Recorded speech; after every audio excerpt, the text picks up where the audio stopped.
Immunization. This is very important as in the world that work today, that we try to produce today. Dr. Swain just mentioned that sometimes you need to use vaccination, maybe not for avian influenza in the case that I agree that stamping out is the best method to control it, but for many, many other diseases we do need to use vaccines. And having the ability to provide a vaccine as soon as possible, that vaccine can be given. There are some vaccines that needs to be given later in life, but the vaccines that actually can be given early in life, like Marek's disease, for example, needs to be given as soon as possible. This is a study out of Australia where they compare the time between vaccination and exposition to that field virus, how much protection you could get. So birds that were they were all vaccinated with HVT, a very common Marek's vaccine, right? And then they were challenged either 2, 4, or at 7 days. And you see the graphic as you move farther between when the vaccination and the challenge, you actually improve your performance with the same vaccine. So you haven't changed the vaccine, you haven't changed the birds.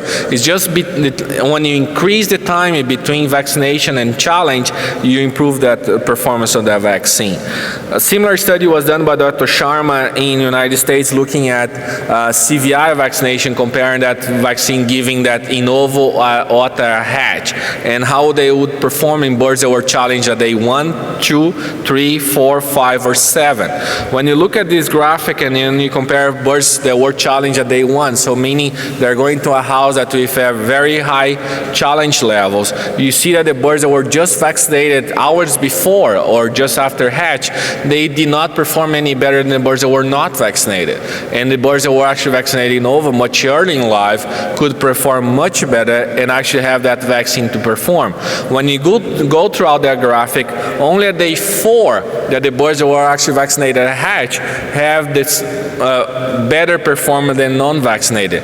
And only by day 5 that the birds that were vaccinated at the hatch would have the same performance the birds that were vaccinated in ovo. So does that mean that the vaccine doesn't work?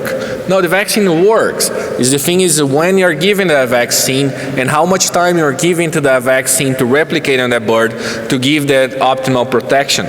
So again, whenever you can, apply that vaccine as early as possible. And I know here you sometimes for Marek's you need to do revaccinations in the field, and I do recommend you to do that revaccination in the field as soon as that bird arrives on the farm to decrease the leading time that you need for that total protection.